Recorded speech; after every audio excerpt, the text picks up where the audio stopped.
የተለየ ግምት ሰጥተን ሞሳላ ስላለ ምናምን የምንለው ነገር የለም።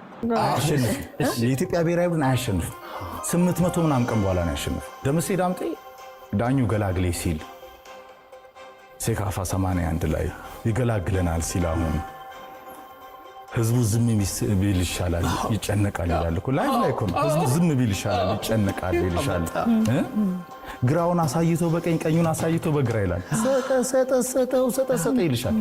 እያንዳንዱ ሞመንት ትውልድ ላይ ቀረው ለምን ይመስልሻል? አርት እንዴት ይመጣልሻል? በዛ ሰዓት ስሜታዊ ሆነሽ በየዳር ድንበሩ ያኔ እኮ ስርዓት ሊቀየር የደርግ የመጨረሻው ሰዓት ላይ የነበረበት ወቅት ነው። ወታደሮች ምኖችን ያናገር ያቃሉ በየጥጉ ላይ ይሰሙ ነበር። ሀገርን አንድ ነገር ነው ያደረገው ያ ሴካፋ። ያኔ ነው እዚህ አደይ አበባ ያለው ስቴዲየም ኮሎኔል መንግስቱ አደይ አበባ አሁን መሰረተ ድንጋዩን እሳቸውን ያስቀመጡት 100,000 የሚይዝ አሁን 60,000 የሚይዘው አሁን በደንብ እየተሰራ ያለው አሁን በደንብ ለአፍሪካ ዋንጫው የተሰራ ነው። አሁን ፕሮጀክቱ ላይ እኛ ባለፈው ዶክመንተሪ ስንሰራ ብሪንግ ፉትቦል ሆም ብለን ስንመጣ ኢትዮጵያ አፍሪካ ዋንጫው ጀማሪ ነች። አፍሪካ ዋንጫውን ያስፋፋች ለእግር ኳስ ያስተማረች ነች ለአፍሪካውያን። አሁን ግን እንደ ጭራ ወደ ኋላ ነው የቀረነው። አንድ ስታንዳርድ ዘመናዊ ስቴዲየም የለም። ትውልድን ሰብስቦ ይዞ በደንብ ገባ በቁጭት። በዚህ ሂደት ውስጥ ራሱ ናሽናል ቲሙ ካይንም ከልብም የራቀ ነው አለ እንደ ይለዋል። ካሁን የኢትዮጵያ ብሔራዊ ቡድን ሲጫወት እንዴ አለ እንደ ይለዋል። ምክንያቱም ከ800 ምናምን ቀን በኋላ ነው የሚያሸንፈው ብሔራዊ ቡድን። የዩናይትድ ታናሽ ወንድም ነው። ናሽናል ቲም ካልተጫወተ ነው የማያሸንፈው።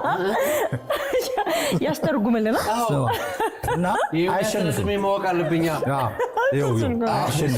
የኢትዮጵያ ብሔራዊ ቡድን አያሸንፍም 800 ምናምን ቀን በኋላ ነው ያሸንፈው።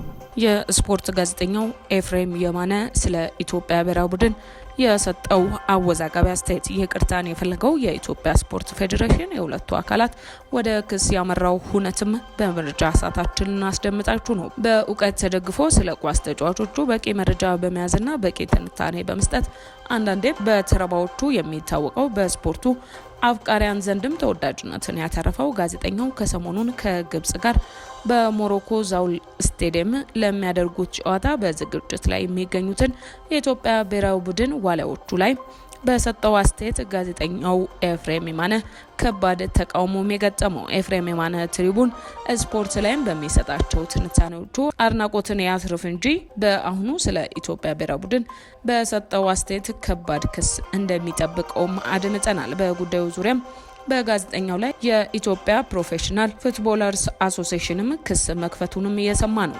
ቀድሞ የመሃል ሜዳ ነገር እንደማይሆንልን ያወቁት የቀድሞ ጠቅላይ ሚኒስትር መለስ ዜናዊ ዳርዳሩን እንሩጥበት ሲሉ መሃሉን እረሱበት ሲሉንም እስካሁን ፈልገን ያጣነውን ውጤት ታይቷቸውም ይመስላል። አፍሪካ ዋንጫ ለመሳተፍ ከ3 አስርት ዓመታት በላይ የጠበቀና ለሌላኛው ተሳትፎ በቅጡ የኳስ አፍቃሪያኑ የኢትዮጵያ ሕዝብ ምን ያህል ጊዜ እንደሚጠብቅ በማወቅበት በዚህ ጊዜ ጋዜጠኛው የሰነዘረው አስተያየትም ጉዳዩን ወደ ክስ ያመራል የተባለው።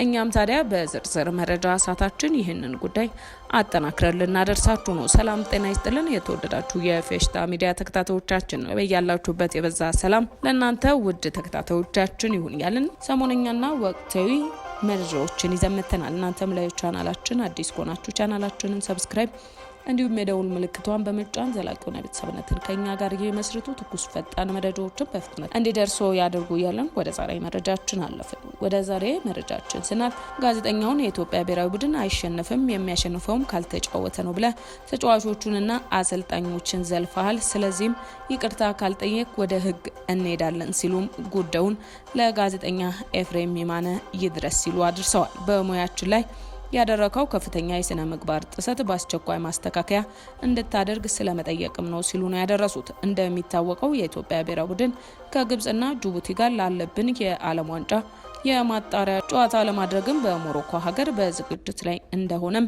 ይታወቃል። ሆኖም ጋዜጠኛ ኤፍሬም የማነ በኢቢኤስ ቴሌቪዥን ፕሮግራም በቅዳሜ ከሰዓት ፕሮግራም ላይም በነበረ ቃለመጠይቅ ሀገራቸውን ወክለው ብሔራዊ ኃላፊነታቸውን ለመወጣት በዝግጅት ላይ ያሉትን የኢትዮጵያ ብሔራዊ ቡድን ተጫዋቾችን የኢትዮጵያ ብሔራዊ ቡድን አያሸንፍም፣ ብሔራዊ ቡድኑ የሚያሸንፈው ካልተጫወተ ነው በማለት ተጫዋቾቹንና አሰልጣኞችንም ዘልፋን ነው የተባለው። ይህንን በማለትም እንደ አንድ ባለሙያ ሳይሆን የሙያውን ስነ ምግባር ያልተከተለ ትችት በመሆኑም እንዲሁም በአሁኑ ሰዓት ሀገርን ወክለው ለውድድር በዝግጅት ላይ ያሉትን የኢትዮጵያ ብሔራዊ ቡድን ተጫዋቾችንና አሰልጣኞችም ላይ ከፍተኛ የስነ ልቦና ጫና በማድረስ በተለይም ስፖርት ወዳዱን የኢትዮጵያ ሕዝብ ክብር የሚነካ ሆኖ ስላገኘ ነው ማህበራችን ይህንን ንግግር አጥብቆም ያወግዛል። ስለሆነም ይህንን ቃለ ምልልስ ባደረክበት ፕሮግራም ላይ በድጋሚ ወጥተህ ማብራሪያ በመስጠት ባለሙያዎችን ይቅርታ እንድትጠይቅ ለማሳሰብ እንወዳለን። ነገር ግን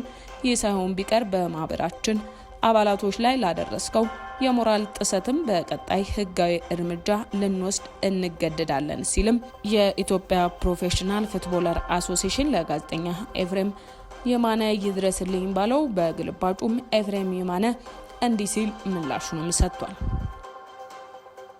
ጋዜጠኛ ኤፍሬም የማነ እና አትርሱኝ በማለት ለኢትዮጵያ ፌዴሬሽን ፉትቦለርስ አሶሲዬሽን የሚከተለውን ማምሻውንም ሰጥቷል። በኢትዮጵያ ስም በብሔራዊ ቡድን ዋርካ ከፍታ ሚዛን እንደው በአጋጣሚ ተሰልፎ በየቦታው በዶላር ከፍተኛ ወጪ እየዞሩ በየጨዋታው በየተጋጣሚ መደቆስ ሳይሆን እግር ኳስ ወዳድ መላ ኢትዮጵያ ዜጎችና ታላቋን ሀገራችን ኢትዮጵያን የሚመጥን ነገር መጀመሪያ አሳዩን፣ ከእውነታውም ተጋፈጡ ብሏል። ከዛ አድናቆትም ውዳሴም የሞራል ልዕልና ግንባታም የስነ ምግባር ምክር ልገሳም ጉዳይም ይከተላል ሲል ከአይንም ከልብም ከራቀው ብሔራዊ ቡድናችን የዝቅታ ጥግ መልክ ውስጥም ከህይወት እውነታዎችም ጋር ተጋፍጣችሁ ለነገ ለውጥ ብትተጉ የተሻለ ነው ሲልም አዎን የኢትዮጵያ ብሔራዊ ቡድን ባለፈው ዓመታት በአፍሪካ በዓለም ዋንጫ ማጣሪያዎች ከ800 ቀናት በላይ ተጋጣሚውን ሳያሸንፍ ያዘለቀ የኢትዮጵያ እግር ኳስ ፌዴሬሽንም መንግስትንም ለከፍተኛ ወጪ እየዳረገ